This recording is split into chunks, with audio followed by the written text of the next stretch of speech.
Hello and welcome! Silrace here with some Elder Scrolls Online talk, and I want to talk about viability and viable.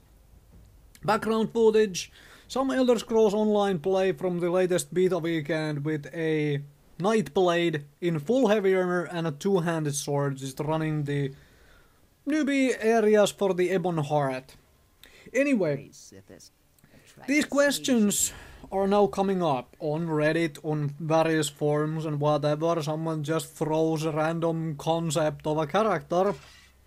Templar with a bow, viable? And then there's a question mark. What do you even answer to that? So I want to talk about that a bit and maybe clarify it out a little to anyone who is, well, making these and anyone who wants to answer one of these things. So, anything is viable. Absolutely everything is viable. Just depends what you actually want it to be viable for, and maybe it is not viable for what you want out of it. If you just ask, let's say, that Templar with a bow, viable, sure, it is viable. For what exactly though? Because if you are rolling it for a crafting alt, where all you do is stand in a town and craft random things for your main character, then yeah, it is absolutely viable for that. But is it viable for endgame raiding? Or is it viable for endgame keep PvP or, well, alliance versus alliance as it is? Or is it viable for solo leveling even? Well, the endgame raiding, probably developers have a clue about that, the rest of us very much don't. So that is kind of out of the picture at the moment anyway. However, PvP and all of these things depend entirely on what you want to achieve in your build. Like, are you simply wanting to do as much damage as possible before you die, or do you want to live longer, or whatever?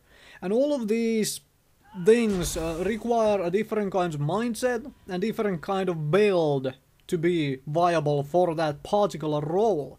But if you do not give people context, if you don't tell them what you want your build idea to be viable for, no one can ever answer the question for you or help you out with it in any way, shape or form.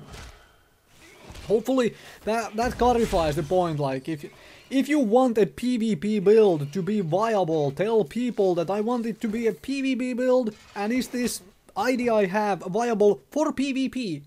If you just ask viable with no context, no one knows what the heck you are about to do with the build. With that said, let's just say that everything at this time, everything is viable. No real cookie cutter builds have been figured out yet. Some claim that certain abilities and whatnot are going to be included on these cookie cutter things. And frankly, there are some abilities for many classes and for like every weapon type. There is one or two abilities which seem like they are simply better than everything else, and you pretty much have to be running that if you are running whatever class or weapon and whatnot. However, we don't have experience with endgame raiding yet. There's just none out there to be done.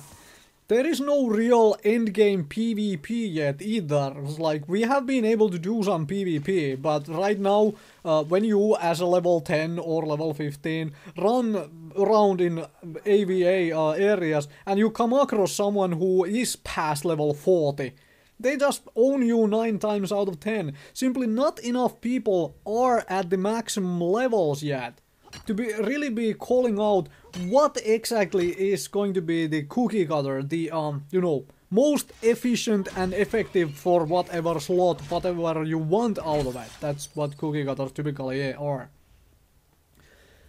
However, like I said, context is impossible to determine unless you give it to people when you ask if something is viable.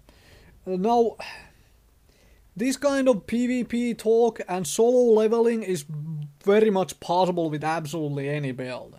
And PvP talk, well, I have a feeling that endgame raiding and endgame PvP is again going to, well, require entirely different build. so to say. So you might want to be ready and willing to swap, you know, respec, as in swap abilities and attributes and stats and, you know, diapers around for whatever you happen to need at the time being. That is unfortunately how it tends to go, because for PvP people want to have both survivability and ability to deal damage, whereas for endgame raiding in most games, in most MMORPG games, you don't really need survivability all that much. Like, you can skimp a little bit on survivability to do more damage, to burn down bosses and monsters faster.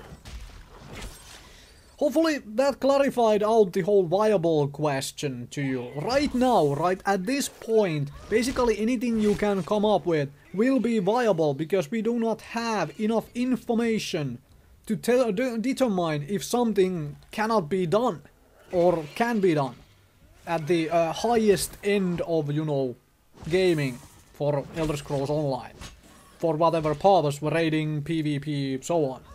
So whatever you do at the moment is probably considered at least somewhat viable, and, well, if you ask one of these questions in the future, please give out a context for people to, you know, because I might not be the best blacksmith in Whiterun. But yeah, I'll see you next time. Thank you very much for watching.